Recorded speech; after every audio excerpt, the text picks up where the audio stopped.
Halo teman-teman, perkenalkan nama saya Ilham Supriyanto. NPM saya 2017-020136. Saya mahasiswa STIMIK Handayani Makassar. Di video kali ini saya akan menjelaskan tentang model prototype. Saya akan menjelaskan beberapa bagian dari berikut. 1. Sejarah prototyping. 2. Model prototype. 3. Teknik prototyping. 4. Jenis-jenis prototyping. 5. Contoh penerapan metode prototype. 6. Kelebihan model prototype. 7. Kekurangan model prototype. Dan 8. Aspek dasar prototyping model. 9. Model proses prototyping. 10. Kondisi yang sesuai prototype. 11. Kondisi yang tidak sesuai prototype. Dan yang ke-12, contoh aplikasi yang menggunakan metode prototype. Sejarah prototyping. Pada tahun 1960-an, teknik-teknik prototyping pertama cepat menjadi diakses pada tahun 80-an kemudian dan mereka digunakan untuk produksi komponen prototype dan model. Sejarah prototype cepat dapat ditelusuri sampai akhir tahun 60-an ketika seorang profesor teknik, Herbert Volcker, mempertanyakan dirinya sendiri tentang kemungkinan melakukan hal-hal menarik dengan alat komputer dikontrol dan otomatis mesin. Alat-alat mesin baru saja mulai muncul di lantai pabrik itu. Volcker berusaha mencari jalan di mana alat-alat mesin otomatis dapat diprogram dengan menggunakan output dari program desain komputer. Selanjutnya yaitu model prototype. Metode prototype merupakan suatu paradigma baru dalam metode pengembangan perangkat lunak di mana metode ini tidak hanya sekedar evolusi dalam dunia pengembangan perangkat lunak, tetapi juga merevolusi metode pengembangan perangkat lunak yang lama, yaitu sistem sekuensial yang biasa dikenal dengan nama SDLC. Berikut gambar model prototype. Berikut yaitu teknik-teknik prototyping.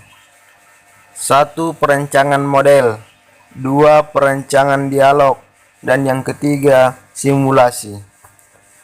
Selanjutnya, 4 langkah yang menjadi karakteristik dalam proses pengembangan pada metode prototype, yaitu 1. Pemilihan fungsi. 2. Penyusunan sistem informasi. 3. Evaluasi. Dan yang keempat, penggunaan selanjutnya yaitu jenis-jenis dari prototyping. Feasibility prototyping yaitu digunakan untuk menguji kelayakan dari teknologi yang akan digunakan untuk sistem informasi yang akan disusun. Yang kedua, requirement prototyping yaitu digunakan untuk mengetahui kebutuhan aktivitas bisnis user. Berikutnya, desain prototyping yaitu digunakan untuk mendorong perancangan sistem informasi yang akan digunakan. Dan yang terakhir, implementation prototyping yaitu merupakan lanjutan dari rancangan prototype. Prototype ini langsung disusun sebagai suatu sistem informasi yang akan digunakan.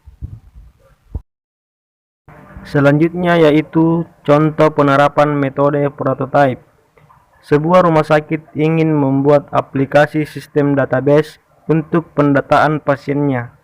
Seorang atau sekelompok programmer akan melakukan identifikasi mengenai apa saja yang dibutuhkan oleh pelanggan dan bagaimana model kerja program tersebut. Kemudian dilakukan rancangan program yang diujikan kepada pelanggan. Hasil atau penilaian dari pelanggan dievaluasi, dan analisis kebutuhan pemakai kembali dilakukan.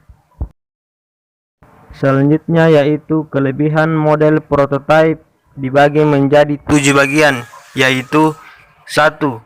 pelanggan berpartisipasi aktif dalam pengembangan sistem, sehingga hasil produk pengembangan akan semakin mudah disesuaikan dengan keinginan dan kebutuhan pelanggan. Yang kedua, penentuan kebutuhan lebih mudah diwujudkan. Yang ketiga, mempersingkat waktu pengembangan produk perangkat lunak. Yang keempat, adanya komunikasi yang baik antara pengembang dan pelanggan. Yang kelima, pengembang dapat bekerja lebih baik dalam menentukan kebutuhan pelanggan. Yang keenam, lebih menghemat waktu dalam pengembangan sistem. Yang ketujuh, penerapan menjadi lebih baik mudah karena pelanggan mengetahui apa yang diharapkannya. Selanjutnya yaitu kekurangan model prototipe. Yang pertama, proses analisis dan perancangan terlalu singkat. Dan yang kedua, biasanya kurang fleksibel dalam menghadapi perubahan. Yang ketiga, walaupun pemakai melihat berbagai perbaikan dan setiap versi prototipe, tetapi pemakai mungkin tidak menyadari bahwa versi tersebut dibuat tanpa memperhatikan kualitas dan pemeliharaan jangka panjang. Yang keempat, pengembang kadang-kadang membuat kompromi implementasi dengan menggunakan sistem operasi yang tidak relevan dan algoritma yang tidak efisien. Berikut gambar model proses prototyping.